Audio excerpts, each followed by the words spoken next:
In the year 1997, the future is in chaos and turmoil. Mankind is on the brink of extinction. Brave survivors band together and build a time displacement apparatus to receive a signal from a parallel future. This transmission is the Wundercast. There's one team that kicks ass. They're assembled. They're the Wundercast. Never back down from the brass. Always start first. Never finish last. Had a mic steam. Bit too fast. Oh no, they're out of gas. It's okay there. Just a podcast. They're the greatest. We're the Wundercast.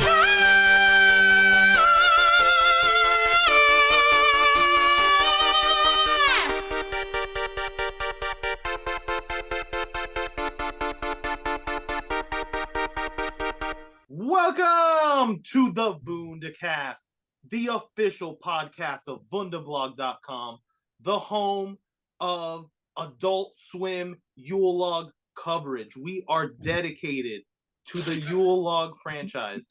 I am your host and hunk of Miami, Steven. With me today is my lovely love interest, Dani. How you doing, Dani? I'm wonderful. I'm joyful in the Hallmark mood. Also with us Yeah. is the they of theys, the hunk, D-Rock in the house. What up? And we are joined by the star of Adult Swim Yule Log, Andrea Laing, the newest, greatest final girl of the 21st century. And we're also joined by the Yule Log Mistletoe Massacre Masterminds, Casper Kelly in the house. How you doing, Casper? I'm fantastic. So good to see you guys. Great to see you, Andrea. Yeah, And I'm you happy to too. be here. Yeah, same. Thanks again for having us. It's nice to be back with everybody. We're so excited to be here to talk about Adult Swim Yule Log 2, Branching Out. And the movie has really affected us deeply in many ways. We're carrying it closely with us in our hearts at all times. This is my emotional support act.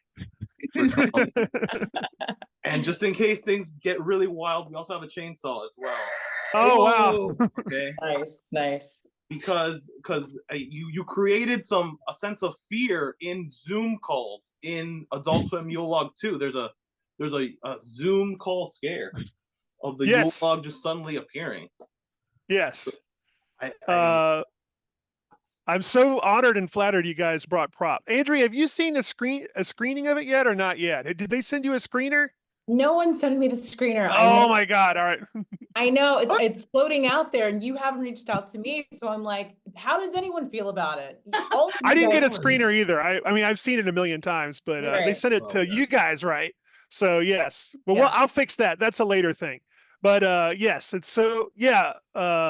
Anyway, sorry for the so sidestep. I feel like we're ahead of Andrea now. I You know, are. right? So you guys my you God. guys are gonna know things that I haven't seen. So I'm gonna just have to Oh. recollect from filming and just reading the script. So Yeah. it's gonna be exciting. But Oh, isn't Andrea spoilers. great in it? Isn't she great in it? She's amazing. Oh, she's I'm yes. so excited that you decided to make Zoe a final girl. Because, in the first movie, we're not sure. Like, we think, oh, it must be over for her. Mhm. And then it's like, no, she's back. And, now she gets to kind of, take power over the Yule Log. Yeah. And Exactly. and the whole film getting to be switching between perspectives of her trauma living in a horror movie and then feeling like she's living in a Hallmark movie, like the fact that her emotional center is the catalyst of the visual language of the film is just such a genius, wonderful concept. Yeah. Yeah. That one part where you'd going back and forth between them, what? Casper, What's happening? that's all you got. Unraveling spoilers. We're not gonna do this without doing spoilers. Yeah, but yeah, thank you. You guys get it. Thank you. Yeah, I wanted it to be about sort of dueling views of reality that we all deal with, you know. Like, do we feel safe? Can we feel safe, or do we not feel safe? You know, how are we interpreting the same reality? And also how different people interpret the same reality. Like the scene when she's at the restaurant with Beauregard, you know, and they're in different realities, but they're in the same place. And I Really, love she immediately eases up as soon as he's like, "Look, I have a security guard," and then like you see like that, and it's almost, if you take like a deeper reading into it, it's almost like the signs of like abuse starting. You know what I mean? That yes, this could potentially be an abusive You relationship. are safe, I him promise. for You know? safety. Yeah. yes, yes. Wow, that was deep, guys. I feel like like what? I feel like they've been with us the whole time. These guys just get it. Was this a similar like pre-production timeline to the first movie, where you guys had like around 6 months or so to get everything into gear? Andrea, I'll let you take that one. No, I'm gonna let you. Oh yes, yes. It was another under a year job, which was tough, but it's kind of good because moving that fast, they don't have time to pull the plug. You know, movies can fall through, but when you're moving that fast, there's no time. You're shooting next week, and so you're gonna just kind of work on the fly. Yes, it was another very fast. And yeah, you'll notice once again we shot in the summer. It didn't time out. We were able to shoot in the winter, which would be nice one year. But yes, hopefully that didn't detract for you guys. No, not at all. Not at all. It's not like the lighting was that perfect Hallmark lighting, that like really kind of beautiful artificial cheery. Yes. I'm sure half those movies are filmed in the summer too. Like That's true. Yes. They're always shot in the yeah. summertime, to where the actor is just like boiling behind the scenes. Oh no. The whole crew, when we were filming, what city was that? Cartersville, Georgia. Yeah, we were filming downtown Cartersville, and I just, we were just trying to make sure that the whole team stayed hydrated the whole time while filming this Christmas movie. But to piggyback off of what Casper was saying, yes, it was one of those, media team does it yet again. I think that we just work really well under pressure, and they get the job done. It's really impressive, the amount of time that they work with, and the output of the results. It's great. Yeah. So did they, my question is, after Yule Log, did you already have a sequel greenlit, like, or were they waiting for the kind of response for the first Yule Log? I kept joking about doing a sequel, and then I think they liked how it did and all the press it got. And it was just a good thing of like, yeah, Adult Swim can still do weird stuff like this, drop surprises. So, and then I was in this movie club, and in the movie club, this woman, Kat Doherty, is a big fan of Hallmark movies, and I was curious about him. So I said, can you recommend a weird one for us to watch in the movie club? And she recommended Holiday in Handcuffs, which is about it's like a 90s Hallmark, but it's about a single woman going home for the holidays, and she hates to go confront her mom single again, so she kidnaps a man and makes him pretend to be her fiance. So it's pretty dark for a Hallmark, but so good.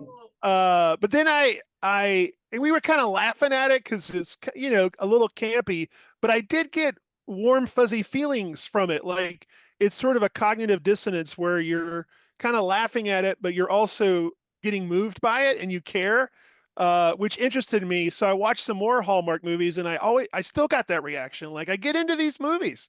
So I wanted to try that. And it was a bit of a gamble because I'm like, I don't know if people are going to be able to roll with this. Like, but I didn't want to do, the other idea could have been, and maybe this would have been smarter, but to just, but Andrea, I don't think you'll like this, but just start on a log in another house, and more people come in, and it starts over that way.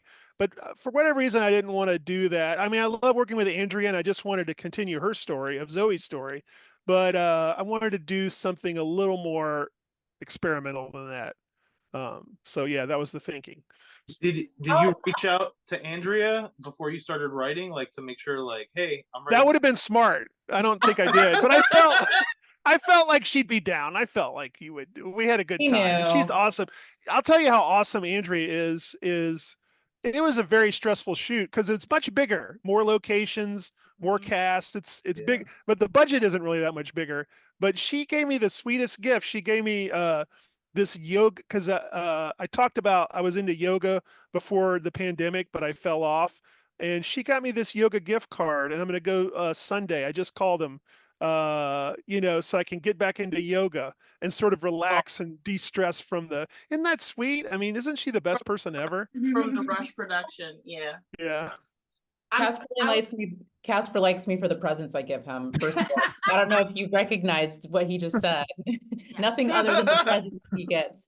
But so two things. I did take notice of people on set just because it's like when people are like, "Oh, you're the lead in this movie," and there are oftentimes when I was on set and I would forget that because it's like it's very little about me. It's this team. It's the team that shows up before me. It's a team that like is here after me. These people are so freaking hardworking, and it's like I am nothing without them. They're like countless hours goes into this behind the scenes, and so I just wanted to make sure I gave back to those that mattered about this film. But my question for you, Casper, is just to reiterate. So when you did come up with the concept of the second script, did you get clearance from the like how soon after the first film did you get clearance from like the network? Like when were they like, okay, did they read like a short version of it and they're like, okay, let's try it? Like, I guess I'm wondering how soon after the first did you start on the second? And then when did the network say it was okay? I literally have that question here, so thank you, Andrea. I think it was early, kind of. I think it was like maybe March of last year, and I pitched it to them like a 2-page pitch, and I mentioned the Hallmark thing, and there was a minute where they were like, "Well, could you make it more like Emily in Paris?" And I'm like, I don't know if that would work. I mean, unless you're gonna fly us all to Paris, but then the writer's strike happened, so then that killed that for Right. 6 months. So then I had to write it real fast this year. That's right. I remember yeah. that because it all happened so like I wasn't even Yeah. sure it was gonna happen. So December it comes out, the film comes out. Then they're like, you send them like a 1 or 2 or 2 or 3 page by March. Then the writer's strike happens, and it's like, is this happening? I remember that because I was like, is this happening? And then we had to get it in by a certain deadline. But yeah, we had a lot going against us, but they liked this script that you wrote, and they're like, let's do it. And then we did it in June. Yes. And So here was a March- lucky, yeah. And here was a lucky thing that happened is when we were location scouting in Cartersville, we were looking for, because you got to have that cute downtown, and we were looking for a storefront we could maybe convert into a Christmas ornament store. And then we found a Christmas ornament store just randomly on the street called Tis the Season, and they were very wonderful. So we just used that. That's so cool. Yeah, so that was lucky. Now we got to go to that ornament store. Yeah. Yeah. No, that I would highly recommend going to Cartersville. They were awesome. Like, we shoot in a fire station, and I think in a lot of places that would be a big pain in the ass, but they're like, yeah, come on over, shooting the fire. And they had fun. The firemen had fun looking at our actor firemen who wear no shirt and just suspenders, They're clumsy hunks. Yes. Yeah. Yes. Those clumsy hunks, man. And Andrea got to slide down a fire pole. I was so excited. It was just so funny watching the professionals watch us, especially as actors, like, oh my God, do I hope like, and they're like, no, to ensure that you don't die at our facility, we need you to wrap your legs properly. Like, they were mean about it, but we were definitely like, oh my God. So like when I slide down, but they were like, no. And then the wardrobe is very specific too, to, slide down up. It's very, you wouldn't think about it, but it was so much fun. And when I was told I was going to slide down a fire pole, I was like, can we do this all day? This is great.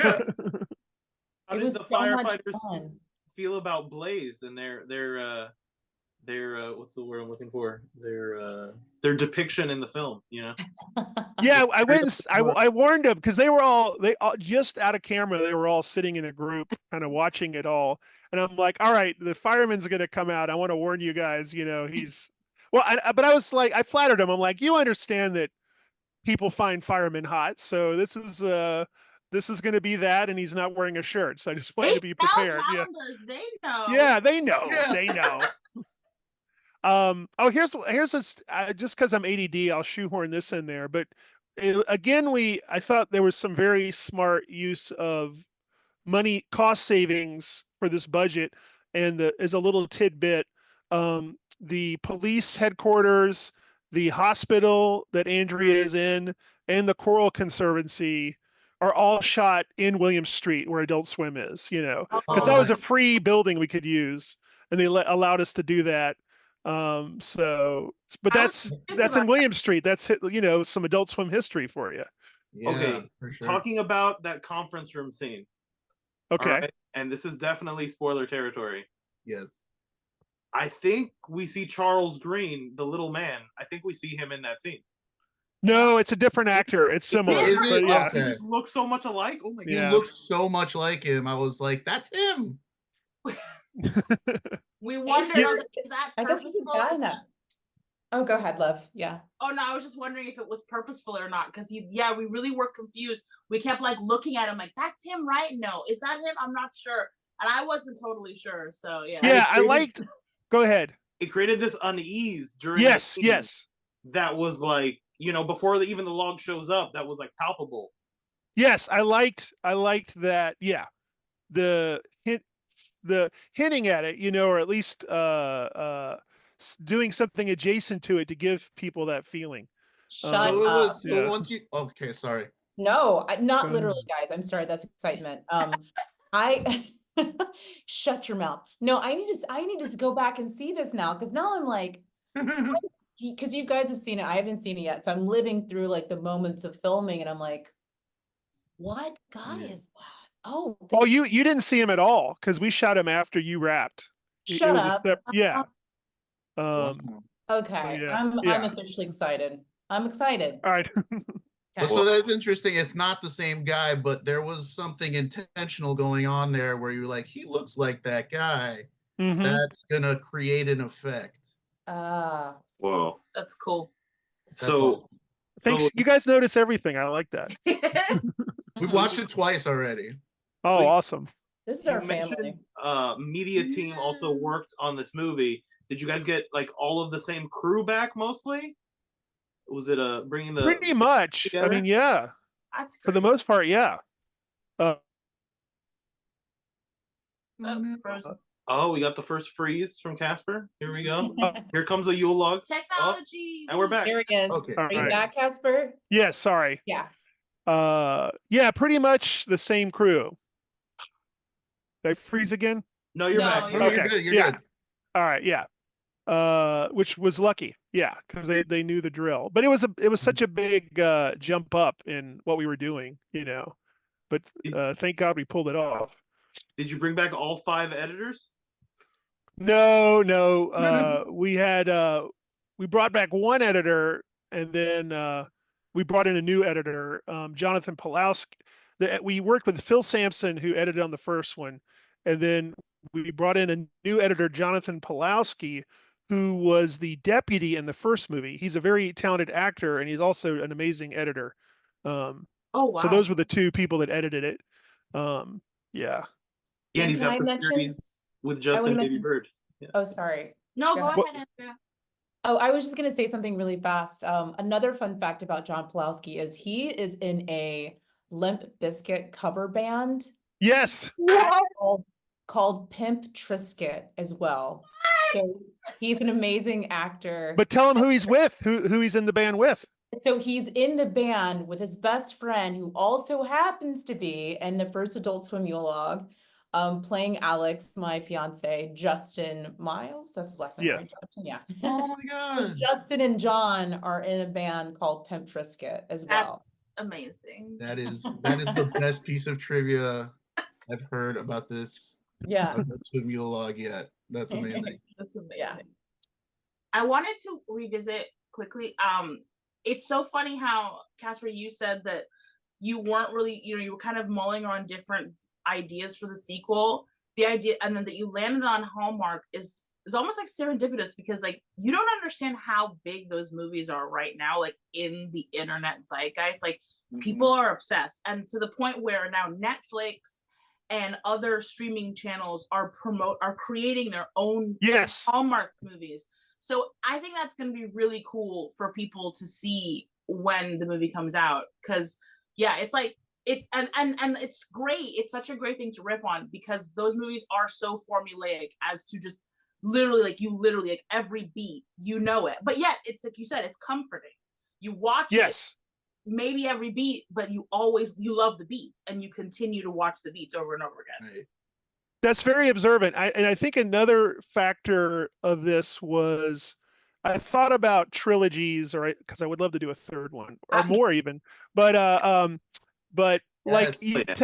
you take Star Wars or Back to the Future. In both of those, the second one is the darkest one. And I thought, well, why don't I make the second one a lighter one and then go really dark if I get to do a third one? Whoa. But I think we kind of need it now. We need it a little lighter, a little more comforting. It's not entirely comforting, but I think in these times, maybe that was the right call. So yeah, but thank you for noticing that, Dani. And it was fun to watch. I did watch those Netflix movies. Like I watched Falling for Christmas with Lindsay Lohan, and I watched A California Christmas, which one of the storylines is the guy that owns the ranch is a widower, and his wife had always wanted to make it a winery. That was her dream, to make the ranch a winery. So it's kind of inspired, influenced our movie. So yeah, it was fun to watch all this. They do make me feel good. It's really interesting. Like, yeah, just the like thinking about the fact that like the first movie's kind of riffing off of Yule Log videos, the second movie's riffing off of Hallmark movies.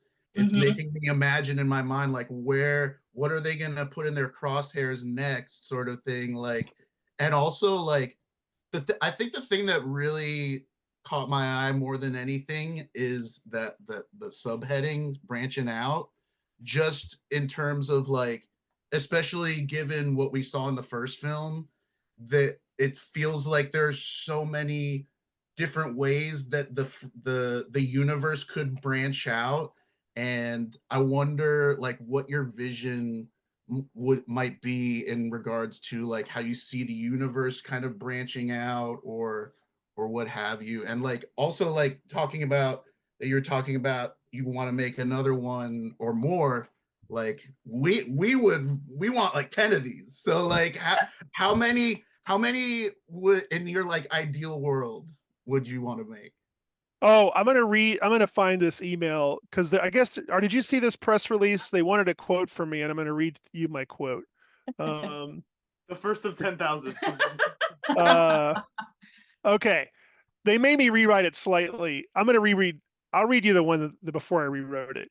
Or I can't find it. Here's the one that's going out. Here's my official quote in the press release. I am thrilled to bring this second genre-defying installment in the Adult Swim cinematic Yuleverse to fans. With luck and your Yuleverse, yes. With luck and your viewership, I will get to fulfill my vision of 31 interconnected Yule Log videos called the Days of December series, including Adult Swim Yule Log, Next of Kindling, and Adult Swim Yule Log, Revenge of the Three Finch Hens, putting Adult Swim squarely in the forefront of the movie franchise space where it belongs. That's amazing. I really hope you're not joking, because I definitely want that now. The first quote, I made it sound like that was happening because I was trying to manifest, and they were like, well, we don't want to confuse the reporters. And I'm like, all right. Yeah. No, Kevin Feige, it'd be like, we're announcing 8 sequels. Yeah. There is a comment, as you know, there is a commentary about sequels in there a little bit too. Yeah. Oh, yeah. For sure.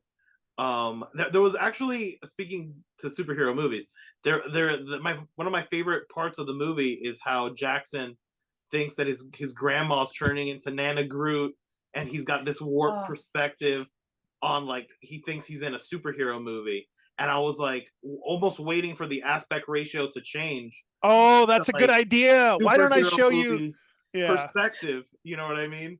And like, I need to show you early edits of my movies because that's a good idea. I'll take it. Let's go anytime. Oh yeah. Oh, and one other thing I need to give credit for is I had imagined that I would do the change with color and music, but I didn't even think about the letterbox aspect. That idea came from our DP, Alex Allgood, which I think really helped it a lot too. Yeah. No, That was yeah. That That was one of the coolest things to me, like especially the scene in the restaurant where they're split between two aspect ratios. Like one person is in one movie and one person is in a different movie. That was like mind blowing for us. Thank you. I too. That made me feel good. That worked. Yeah. And I'm glad and they're talking about the alley scene. I'm freezing again, aren't I? But I'm glad you guys like that alley scene. The one where you kind of shift between two worlds, Andrea. Yes. Emotional. Yeah, the one in the reshoots where it's like between cool and warm, and it's like what's going on, and that's kind of the beginning where like the one where you're first emerging into the world. Yeah, exactly. Yeah, that first transition. Wow. Yeah, and it's so amazing because, like, in like standard movies, when they switch aspect ratio, it's like maybe like once in the movie, like in like Wizard of Oz, where like everything switches from like black and white to color and gets a little bigger. But because it's like sprinkled throughout the movie, it creates this whole different storytelling language until it builds to the ultimate Hallmark finish, with everyone gathered together enjoying the delicious shrimp fudge that apparently has magical properties and can heal the coral reefs and will, I assume, provide enough sustenance to regrow the Yule Log. Andrea, I have a question for you. Yes. Did Casper tell you when Zoe leaves suddenly, she's like, I have to go now, and then she just drives away and then comes back obviously later in the movie? Did Casper tell you where she went? Let me think for a second. Yeah. The 1 month later. Yeah, the 1 month later sequence. Right. Did you tell me, Casper? I don't think I did. You come back, your hair's like a little bit shorter. She's got a makeup's like a little different. She's got on a beautiful red dress. And she's fully confident again. Yeah, she's like a new person. No, I think that he did tell me I was going away, but I don't know where I went, maybe to rehab. And then I came back. Yeah. I also have a question for Andrea. I really loved one of the things that makes that kind of transition between two different genres really work is that like everything in concert is different when you go, including, I noticed your acting also like kind of transitions into like a Hallmark actor. And I would love to hear a little bit about your approach to that. Man, this is where it would help to see so I could know. Oh no. But going off of, first of all, the script is so well written that it's like, I don't really have to do much other than know what the beats of like a Hallmark movie are. But it's really nice to play against like the calamity and all the absurdity and the surrealism. So it's like, what's written, it needs to be played out, because there's several times where rational Andrea would go to Casper and it's like, hey, well, in a world where if I was normal, I would respond like this. And Casper's kind of like, I know, but this is, these are the circumstances. And so once you know your motivations and your circumstances and what you're like up against, it makes it easy just to kind of play into that like light and fluffy and mysterious. Yeah, It's so especially love how like when the film just really goes irreversibly into horror. That Zoe's first reaction is to walk out of the horror movie. Like I need to Yeah. escape, and she I goes love outside that was our favorite into the sequence. Hallmark movie, but it's not Yeah. really because Yeah. it's all disoriented, and you're doing this amazing performance of just like being really unhinged in that moment. I love That that was my moment. favorite part. I loved your Thank breakdown. you. Thanks, I loved your guys. Thanks. breakdown. And then when Dani. you like put the shrimp fudge in your mouth and you're like trying to like save me shrimp fudge, but you're like, no, it's over. Something, anything. Casper, do you want to talk a little bit about the motivation behind that scene and talking through even because we had to rehearse that scene just because like every time you perform it, you don't know exactly where I'm gonna land or how it's gonna be or anything like that. And I was like, how far can I go with this, Casper? And he was like, as far as you want to go. But Nice. do you want to tell them about the motivation behind that? Because for at least for Zoe, it's like, man, I'm finally safe. This feels so good. This hot guy and his family, they're so sweet. Nothing can go wrong. And then- Yep. until it does. And then the fucking shoe drops. I just cussed. I'm so sorry. Am I allowed to? Yes. We're good. Great. It's Glad good. that we're clearing this 30 minutes later. So the mistletoe, the shoe drops. I was trying to make a Christmas joke, but the shoe drops, and then I'm unhinged, and yeah, Casper, I'm gonna take. Yeah, you do it so great. And I remember we very broadly rehearsed it, but I don't think you told us what you were going to do. We kind of left that loose to just let you Mhm. feel it in the moment, but it was so great. We only did 2 takes, and they're both so great. Oh, that's awesome. And what's that? No, just that's awesome. Oh yeah. And yeah, it ends with her just sitting in the sled, in Santa's sled, like take me away. But it was also, and Andrea's just great in it. I mean, Andrea's just great, let's be honest. So but it was partly when I thought of it, I was partly influenced by there's this famous scene in this movie Possession, Yes. where she's freaking out in the subway. So that was a little inspiration for it. And then this was the first well, I guess Too Many Cooks, but this was I'm sorry, the first Yule Log I did not have a composer. I used needle drop. But in this movie, I used a composer, this guy Jonathan Snipes, who's in the band Clipping, and he does a lot of stuff for Rodney Asher, like Room 237 and The Nightmare. He did the composing for that. He does a lot of stuff. So, because I wanted to be able to bend a horror movie into Hallmark or bend a Hallmark into horror, So he had a lot of fun with that as well, which I think added a whole other layer for that sequence. But I'm glad you guys liked it. Yeah. No, we love The musical transitions between those parts are like a huge part of what makes it work too. So that's really cool. and the structure of it, of like you have this song playing in like the montages over and over, and then by the end of the movie we get like in the massacre we get the same song but in this great horror version that just sounds like so unhinged and so creepy, but it fits in both versions like perfectly. They did a fantastic job with the music. It was a great choice. My favorite Andrea performance moment is Casper came up with the unhinged idea of Bert Card having this Clockwork Orange-esque device that like heals your trauma with a birthday with a card. And it's like a weird variant of EMDR. It's almost like a scene from like Get Out, you know what I mean? With like a white character like brainwashing a black character. But Andrea's performance in that, and then finally after she's like, as she has a great line where she's like, is this what normal people feel like all the time? And I'm like, this is just like such a perfect I've heard millions of people say that after they get on medication. Like it's like so good. Where the hell did that come from?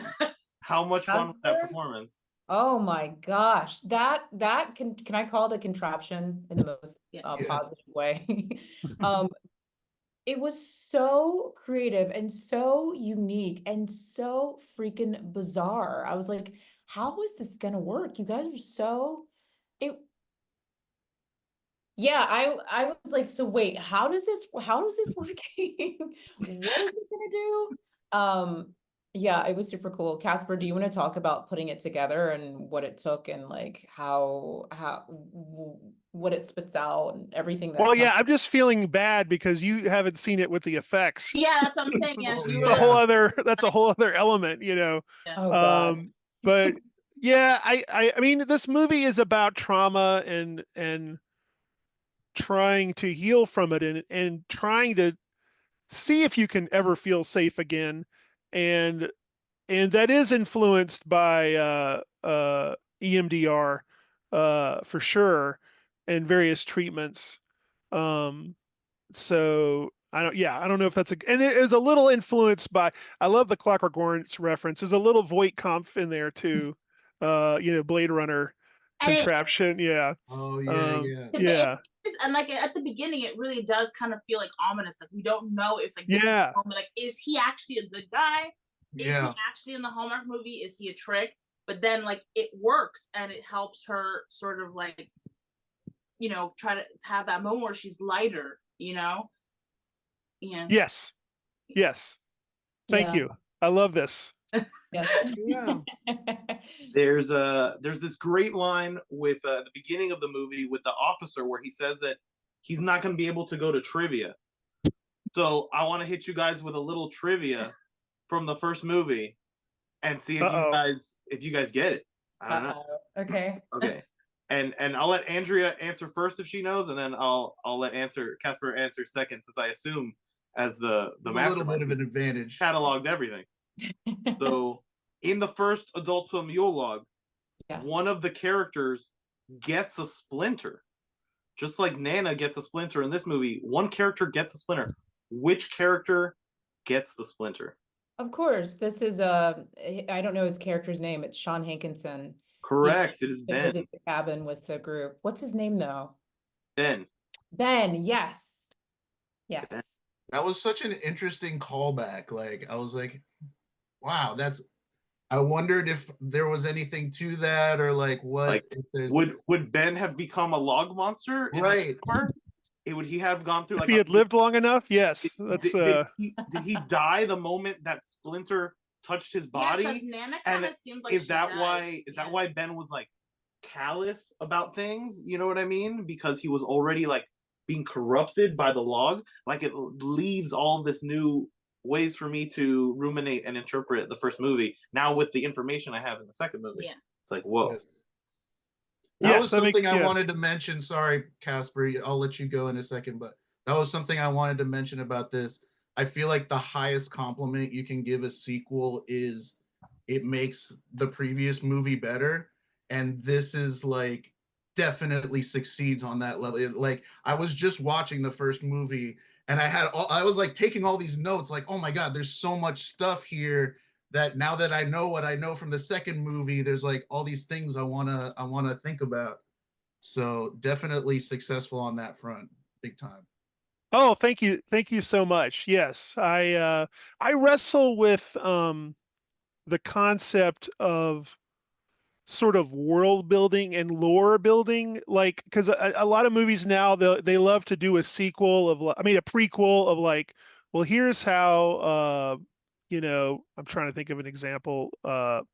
All these questions about Game of Thrones that you had that are going to be answered, or here's a show about Batman's parents and how they met, or and Mhm. I sort of buck a little bit against that. To, I prefer to just add more mysteries to it and maybe allude to some things. And I try to have an internal logic, but I like not giving all the information. I think giving too much information and backstory is not the right move. Although people seem to love it, but I don't love it. I don't know. That's my thinking. Does that make sense? Yeah. It's risky, Yeah.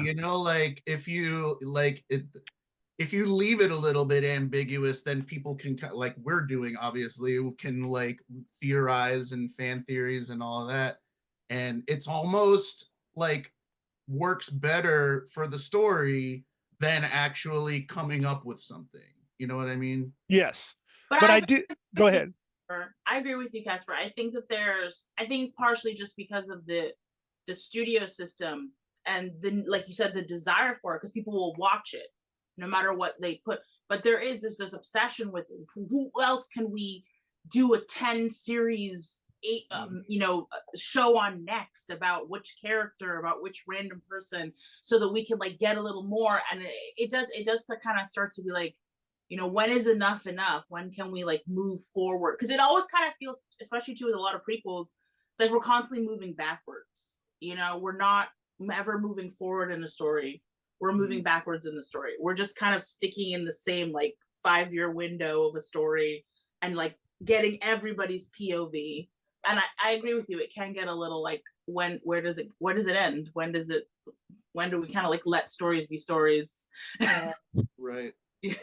But I did write myself into a hole, because if I do a third one, knock on wood, I figure Andrea is going to go, or Zoe is going to go, all right, I better get to the root of this. Like, running isn't going to work. I got to get to the root of what this fucking thing's about. Well, so I'll have to figure that out. Is you're doing horror genre. And the thing about the horror genre is, unlike the superhero genre or any other kind of story, like that is horror. Horror's been that way for decades. So it's not as strange. It doesn't feel as sort of forced in horror. Like everybody kind of wants to go, what's next? Where did Jason come from? It's a part of the trope that it keeps going. Exactly. It's part of it. So you have a lot of room to play with it because it's there. It's not a foreign concept to a horror and movie. there is like definitely a balance between like explaining and not explaining. Like you don't want to explain too little, but you also don't want to explain too much. So like just to keep the interest and to keep the intrigue. Like the way the movie leaves it, like there's this whole other movie in my head now about like, did Holly escape in the woods, like on a spaceship? Did she steal the alien spaceship? It was missing. They couldn't find it. Did she crash in the North Pole? Where does and meet Santa Claus? Yeah, exactly. Was Santa Yeah, right. on Holly? Did Holly tell Santa about her podcast? Like, is Santa a fan of the podcast? Like, where's Holly? How did she become Sarah Connor? Like, there's this great, rich history that's just, teased with these, exploitation movie tropes.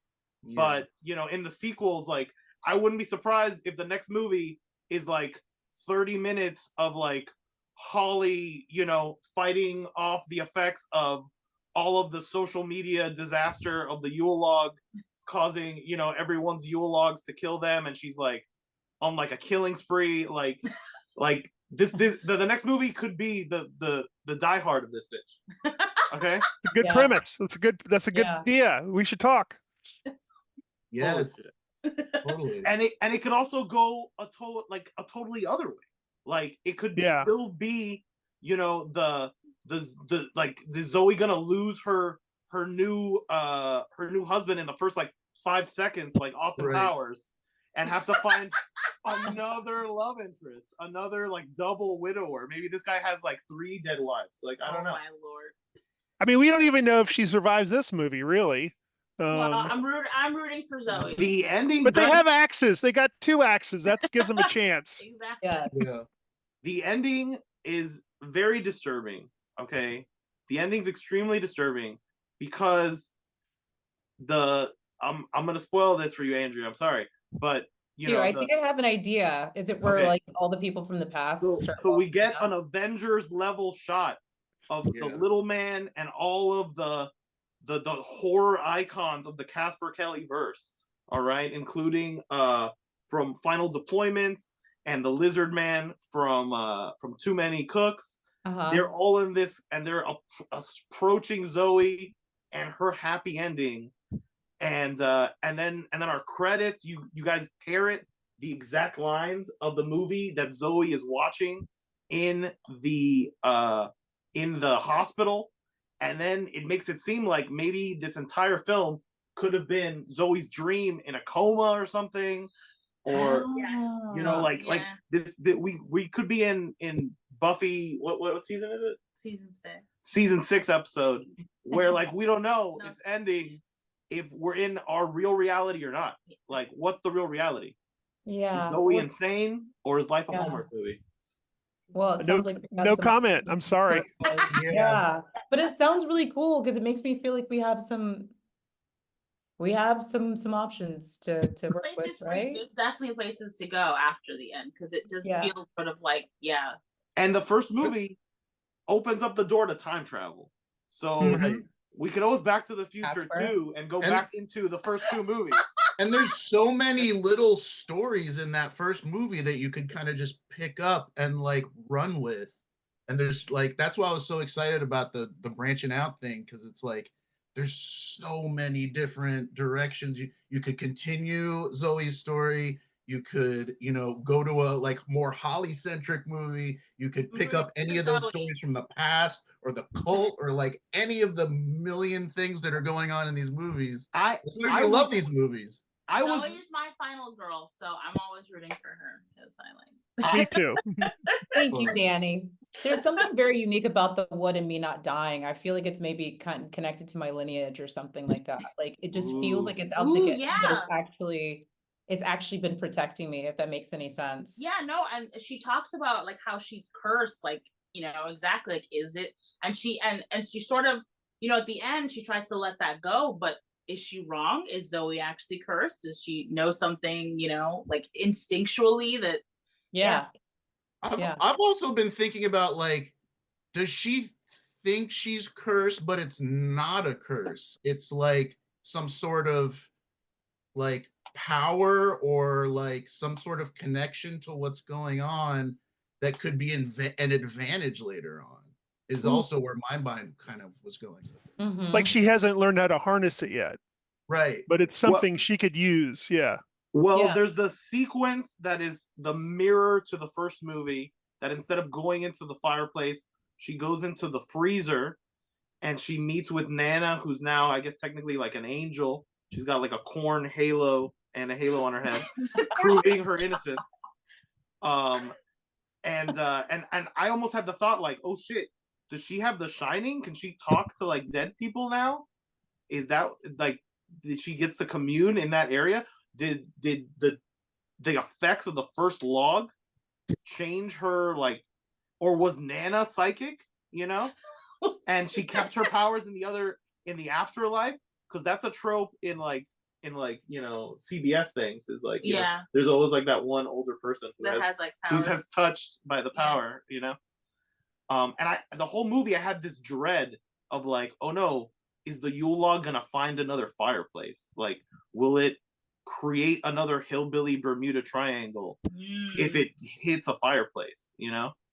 Yeah. So And the connection that it has with video also, I feel like is something that, you know, there's something supernatural going on with that original video from the original movie, and now it's been broadcast live by like 100 influencers, and they have posting videos, and now this place is famous.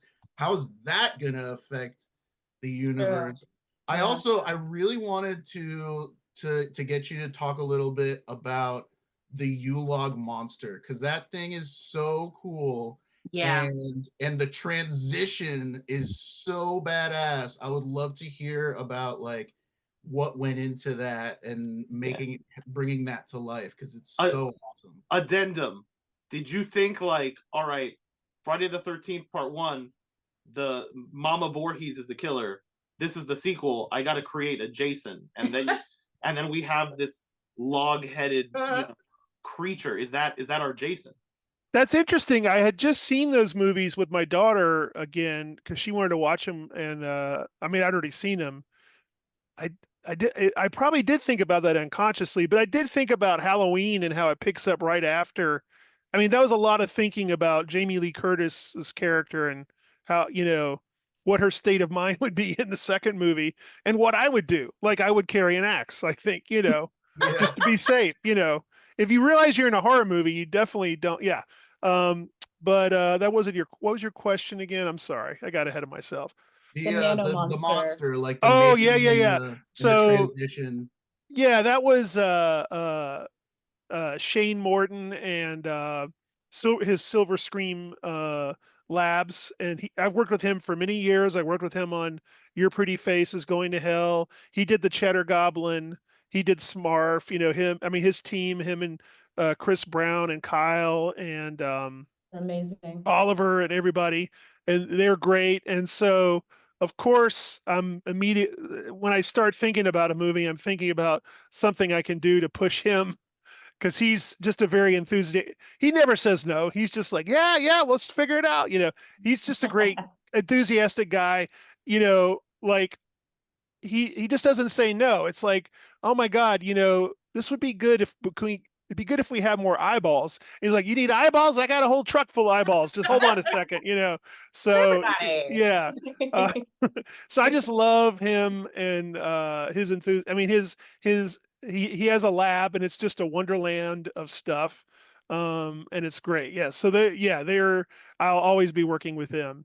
How was the nano Yeah. monster created? Like, was it, you like measured a height of this person and like, how did you know it was going to work? Especially, I haven't seen the end, but like, how did you know that like it hanging off the neck of the Love Nana, the human of Nana, her head is hanging off the neck as a necklace to this nano monster. And like, how did you guys know any of it was gonna work? Or even that dinner scene, I watched that unfold and I was like, this is so clever.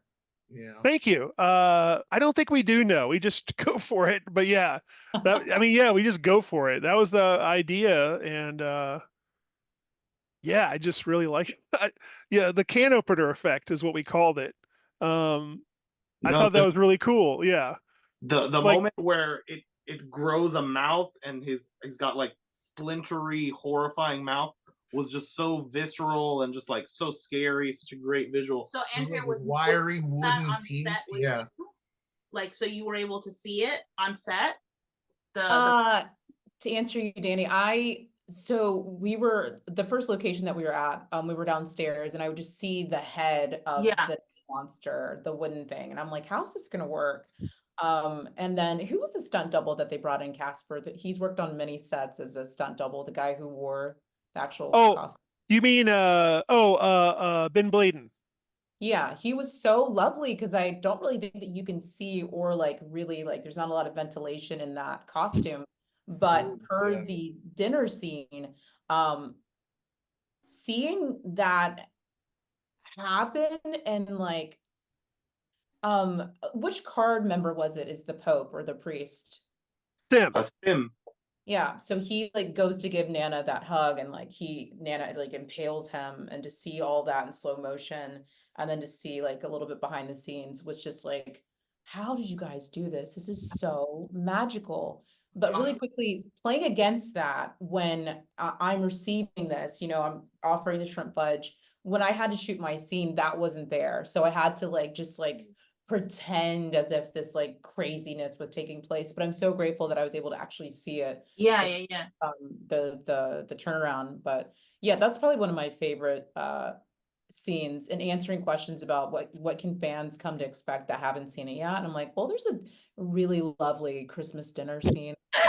I don't want anybody to miss out on. The whole family's gathered around for a wonderful meal, and I just like leave it at that. One of the things in the special effects crew commentary on the Blu-ray, they talked about like a lot of the stuff that they had to do in the first movie. They had like 5 minutes to do one take at the end of the day, just like the nature of what they do. Was it kind of the same with this? We had more time for that sequence, but a lot of it is, yes, exactly that. And Shane was like, yeah, here we go again. 5 minutes to the last minute of the day. But and I don't think I'd seen it. I'd seen maybe a test, but not with the blood. But once you see like the branches coming out of the hand and it's blood shooting out, it's like, oh my God, this is incredible. But I want to talk, and we did thankfully carve enough time for Andrea in that scene, where we're doing that slow zoom in on her kind of processing that this is actually happening. Right. And it was fun to play, and we tried it a few ways. But I love that. That's one of my favorite things because Andrea's face is so expressive and Yeah. it's just mesmerizing. It's just cinematic. I just love, not in a creepy way, but I just love seeing your face. And because it just is great. And it makes me feel, your character. I can see how you're feeling. But we would try one where it's like you're just numb. We do one where you're in total denial and you're laughing and smiling at people. Do one where you are horrified, and then so that was a nice luxury to experiment and then kind of feel out what worked the best in the edit. But yeah. I feel like it was the numb take. Like that's Yeah. what I got from that. Yes, that's what we he used. just goes Yeah. blank and just walks out. Yes, that's what we use. But maybe if we get to do a Blu-ray for this one, I'll put the other takes in there because they're all great. That'd be great. Because there's one where she's like a Stepford wife, just smiling and offering Yeah. other people shrimp fudge. Oh, would you like some? You're just in denial, That's awesome. So yeah. I'd love to see those. Yeah. So the first movie was a 16-day shoot. How many days did you have for the branching out?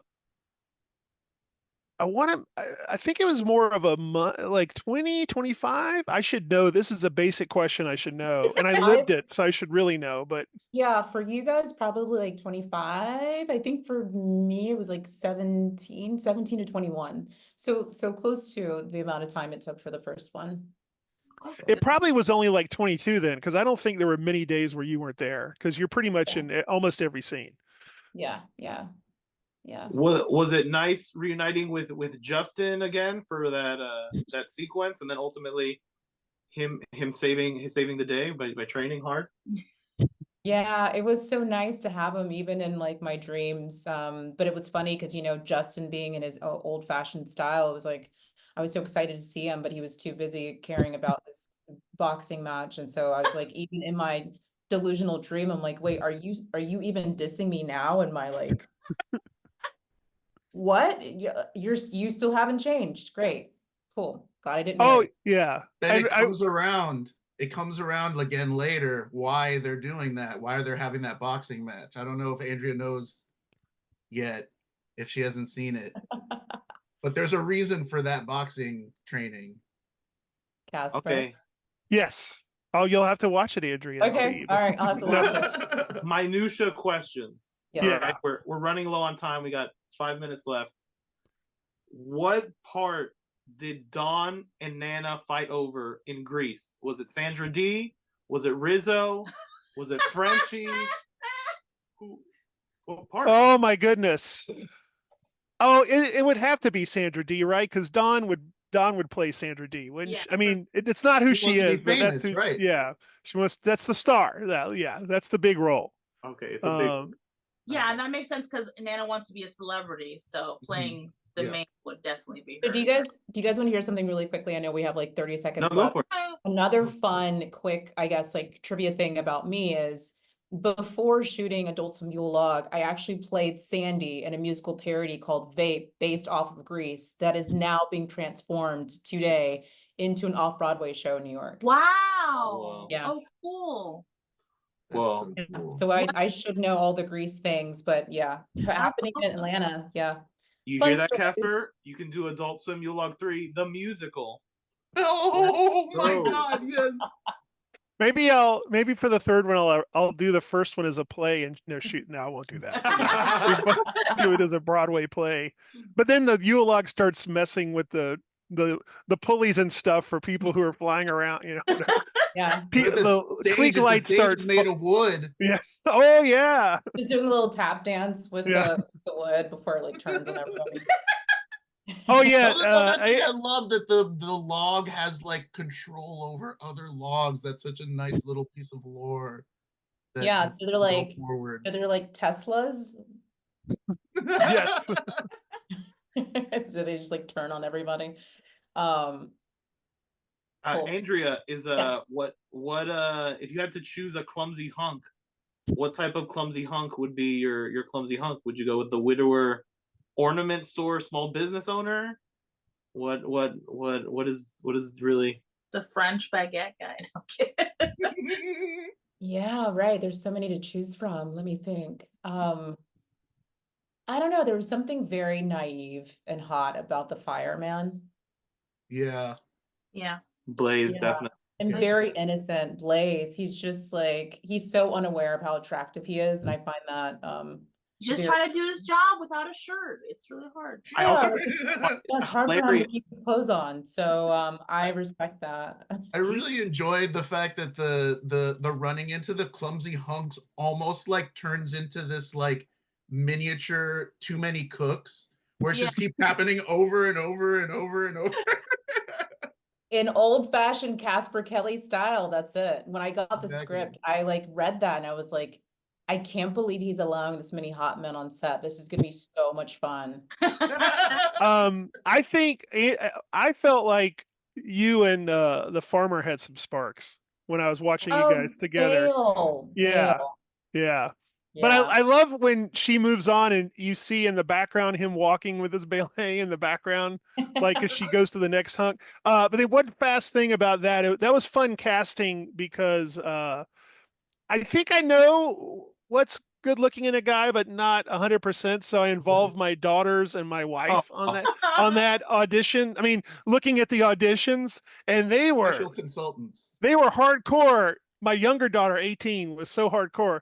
I'd be like, okay, here's the next guy. And before I even hit play, I bring up the movie. She's like, nope, nope. I'm like, well, let's watch his thing. No, he's not a hunk. We Oh, know. no. We just You gotta know. see which ones are which. Don't hurt their feelings. Oh, and I just remembered shopping hunk. Also, fun fact: the shopping hunk. At when I'm with Beauregard going to I can't remember where we're going. Yeah. Oh yeah, the ornament store. I Yes. didn't know Let I me was get the seeing ornament angels. store. Security. So the He's shopping taking hunk- presents to the orphanage. Yes. Of course he is. So that actor is Josh Ventura, and he, oddly enough, auditioned for our Bert as well. And so he is Oh, yeah, cool. he's part of our family, he's part of our team, and we loved having him as well. Yeah. That's awesome. I didn't know I would see an angel. Yeah. The cast was so wonderful. The ensemble worked so well. Everyone was just cast to perfection. We absolutely love this movie. We are diehards for the Yuleverse. We're like so excited to be We like were so part of this Yeah, I was with honestly you guys. so It's curious like a dream come true. how you were gonna pull off a sequel when we got the notice, like there's a sequel. And I really was just so pleasantly surprised at like what you decided to do and what you all chose to do, because it really was awesome and hilarious and creepy and fun, and I loved it. And there's people who are gonna tune in to this and they're gonna watch the first minute and 30 seconds and they're gonna be like, oh, it's the same movie again. Who cares? Change the channel. Right. And they're gonna see on Blue Sky or on Twitter or something that people are like, oh no, wait, it's a different movie. Mhm. And they're gonna have to quickly tune back and be like, oh no, wait, hold on, what's going on? Everything's different. So Yes, that's the plan. kudos.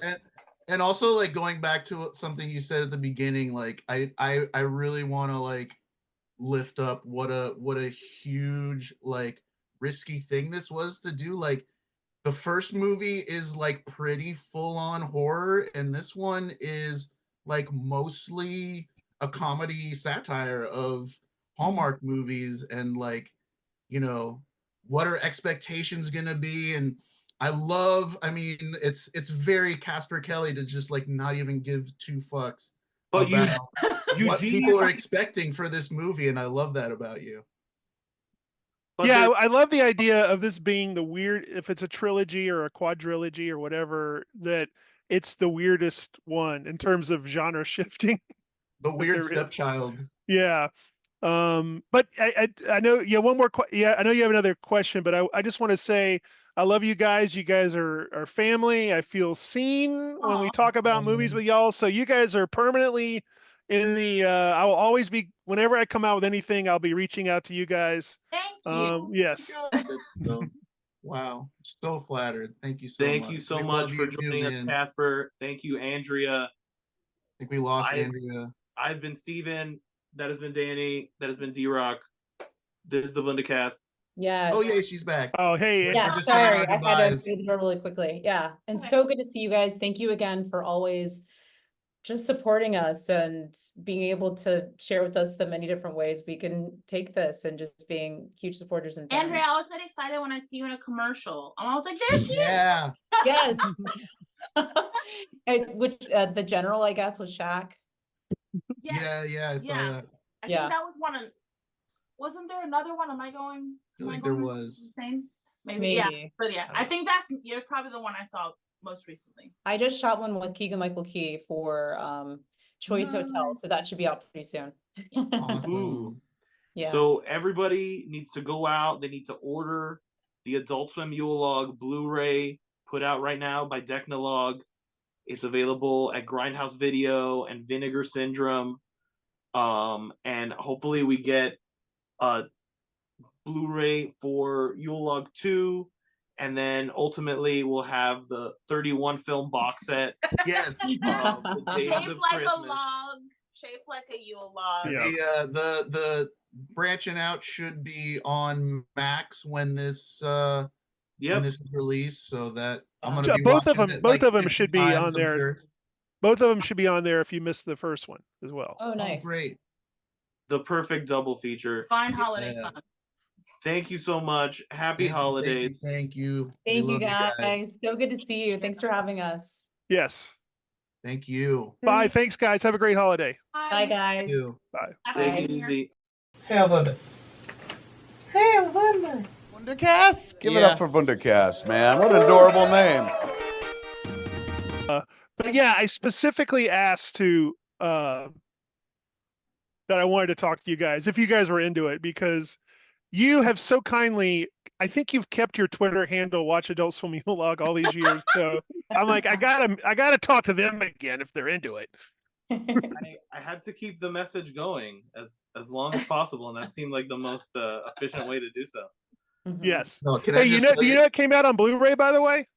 I do. Yeah, we got it. I have Oh, the good, good. Oh, cool. It's at Derek's house. Derek, whip it out. Yeah, this right here.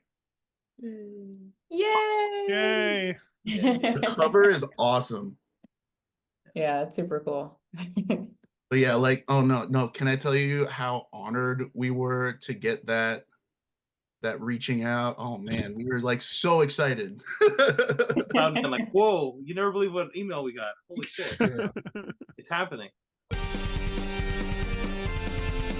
You're listening to the Wundercast. What's up, everybody? This is Jason David Frank, Green Ranger. You're listening to Wundercast. I'd like to close this out by urging everyone to go over to wunderblog.com, and you'll see on all of our recent podcasts, and once I post this up there, there will be a link to D-Rock's Patreon account for ad infinitum. Oh, why'd you start So that linking you my can- Patreon exactly when I stopped updating? Oh no! Never mind. You can also No, I'm gonna update it soon. I am. you Because can Halloween-a-thon's almost over. I've been busy with Halloween-a-thon, so. You Sorry, can everybody. also support the Ringing Rocks roller rink and their GoFundMe to improve their local facility. You can check us out at Wundercast on TikTok and on Twitter. And thank you for joining us on YouTube.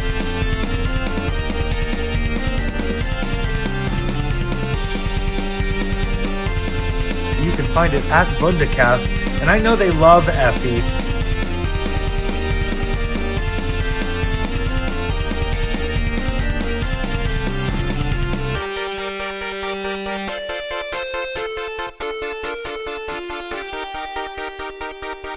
Subscribe to the Wundercast.